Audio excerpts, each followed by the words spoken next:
Aglaonema ആദ്യമായി വളർത്തി തുടങ്ങുന്നവർക്ക് വളരെയധികം ബുദ്ധിമുട്ടുണ്ടാക്കുന്ന 2 കീടങ്ങളാണ് എലപ്പേനും മീലി ബഗും.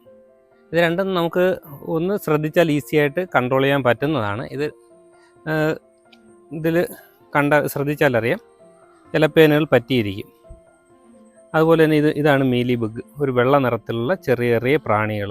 അത് ഇങ്ങനെ ഇലയുടെ അടിയിൽ വരും. ഇത് ശ്രദ്ധിക്കാതിരുന്നാൽ ക്രമേണ ആ ലോട്ടായിട്ട് തന്നെ മറ്റു ചെടികൾക്ക് ബാധിക്കുക, നശിച്ചു പോവുകയും ചെയ്യും. ഇത് നമ്മൾ വന്നു കഴിഞ്ഞാൽ ആദ്യമായി ചെയ്യേണ്ടത് ഇത് വന്ന ചെടികൾ മറ്റുള്ള ചെടികളിൽ നിന്ന് മാറ്റി വച്ചതിന് ശേഷം സിസ്റ്റമിക്കായിട്ടുള്ള ഏതെങ്കിലും ഒരു ഇൻസെക്ടിസൈഡ്, ഒരു കീടനാശിനി നമ്മൾ തളിക്കുക.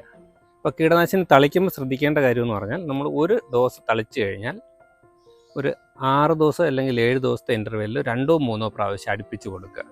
ഞാൻ പ്രധാനമായിട്ടും ഇവിടെ കൊടുക്കുന്നത് ടാറ്റ ഇംഡ എന്ന് പറയുന്ന കീടനാശിനി, അതല്ല എങ്കിൽ അക്താര എന്ന് പറഞ്ഞിട്ട് വേറൊരു സിസ്റ്റമിക്കായിട്ട് വരുന്നുണ്ട്. ഇതൊന്നും വലിയ സ്മെല്ലില്ലാത്തത് കാരണം നമുക്ക് വീട്ടിനടുത്തൊക്കെ ഉപയോഗിക്കാൻ പറ്റുന്നുണ്ട്. ഒട്ടും സ്മെല്ലില്ലാത്ത കീടനാശിനിയാണ്.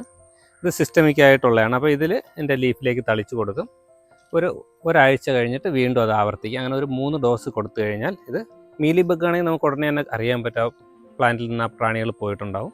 എന്നാൽ എലപ്പേന് അത് പൂർണ്ണമായിട്ട് അങ്ങ് ഇളകി പോകാൻ കുറേ ദിവസം എടുക്കും. എന്നാൽ ഇതെല്ലാം ചത്തിട്ടുണ്ടാവും. ചത്തിട്ടാൽ അങ്ങനെ അതിൽ ലീഫിൽ തന്നെ ഇങ്ങനെ ഒട്ടിയിരിക്കും. അതൊരു 1-2 ആഴ്ച കൊണ്ട് അതെല്ലാം പൂർണ്ണമായിട്ട് മാറിക്കിട്ടും. ഇതാണ് ഞാൻ സ്ഥിരമായിട്ട് ചെയ്യുന്നത്. ഞാനിപ്പോൾ ഒരു 15 വർഷത്തിലധികമായിട്ട് അഗ്ലോണിമ വളർത്തുന്നുണ്ട്. എനിക്ക് വല്ലപ്പോഴും ഇത് ലക്ഷണം കാണുമ്പോൾ മാത്രമാണ് ഞാൻ ഇതിന് സ്പ്രേ ചെയ്യാറുള്ളത്.